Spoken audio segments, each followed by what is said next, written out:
James Jordan, representative of the U.S., the Associated Press Agency, please.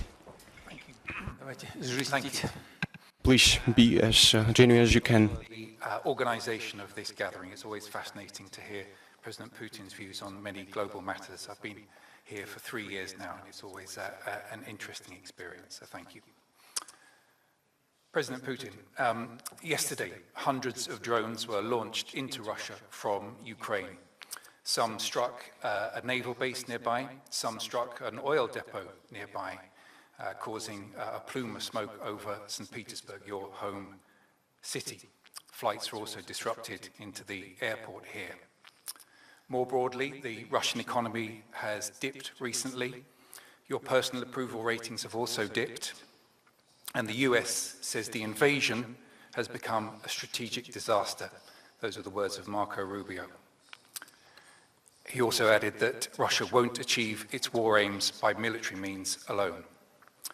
Given this, is it still logical to pursue your war aim of controlling the whole of the Donbass region, or are you ready to make a deal? Thank you.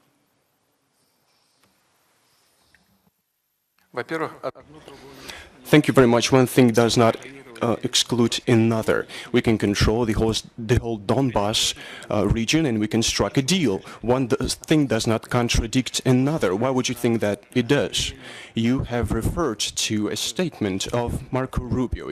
He's a very serious partner, and we stay in contact with him. Recently, I think he gave a speech in the Senate or in the Congress. As far as domestic policy issues go, it is a complicated situation. Someone supports him, someone attacks him. Secretary of State talks about his domestic matters, and it is of interest to us, but we are more interested in a real situation. You're talking about the conflict in Ukraine, so we are interested in the real state of affairs on this track. What does it look like?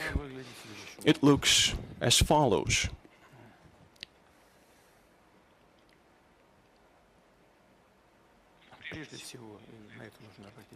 First and foremost, one should pay attention to it.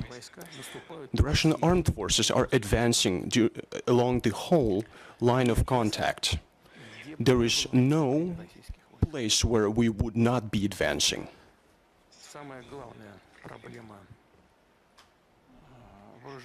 The most important problem or issue of the Ukrainian armed forces is a critical lack of personnel, of servicemen. Recently, the numbers have dropped by 100,000 people. Monthly, they lose about 40,000 people.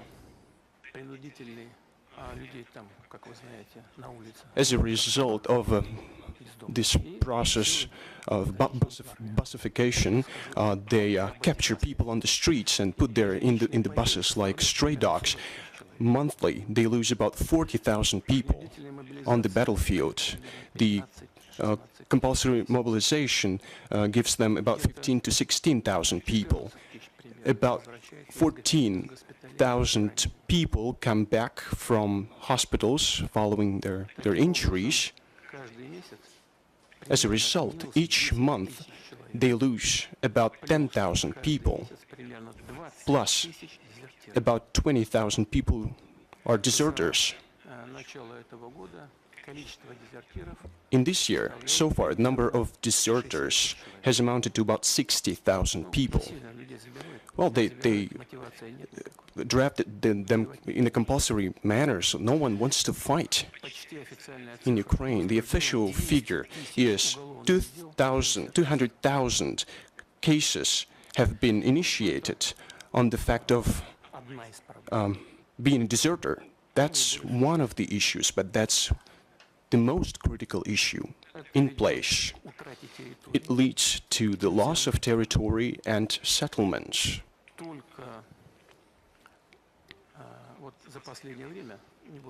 Recently, and I'm not going to give you the exact number of settlements because I'm afraid I can make a mistake, but about 2,000 2,440 square meters of territory was captured by the Russian armed forces. We advance on a daily basis. You talked about the Donbass region. The Russian army, the Russian Federation has full control of the Lugansk People's Republic. And it has also acquired control of about 85% of the Donetsk People's Republic. Until recently, Ukraine used to control 25% of the territory. Now it controls about less than 15%, 80% of the Zaporozhye region are under our control, and this process is progressing every day. Of course, Western sponsors are supplying great numbers of drones, of different models, long-range drones to Ukraine. Some are able to penetrate our air defense systems. But Russia has an effective and efficient air defense system. Of course, we have to update it, to modernize it, to strengthen it, but Ukraine does not have the system at all. They have separate components of this system, but they don't have the system as a whole. They have Patriot systems and other systems, but there's a great lack of them. But they don't have a unified system in place. They don't have any strike capabilities, the likes of which Russia has. I'm talking about hypersonic missiles, cruise missiles, land base, sea base, air base systems. I'm talking about all of them. And there's another thing that is maybe the most important thing that I'd like to talk about. The Russian people is full of patriotism and is willing to do everything for the victory. That's the main prerequisite for achieving all the goals and tasks of the special military operation. The list of questions that I deem important should include one other thing, one other condition, namely the presence of one's own scientific, military and personnel base for solving all the issues to supply everything that is necessary for the Russian Federation. And this base is being strengthened month in, month out. And of course, it is at the foundation of all those accomplishments that I have just referred to.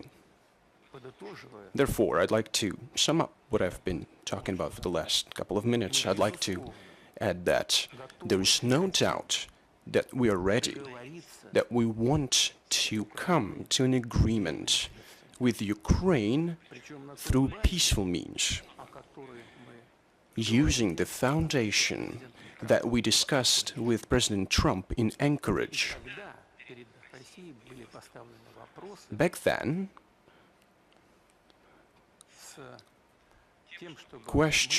we received questions whether we could agree on a compromise, and we discussed it in Anchorage, and Russia agrees to the compromise that we talked about in Anchorage. Important is that the Ukrainian side agrees to them as well. Then the conflict would peter out naturally and very fast.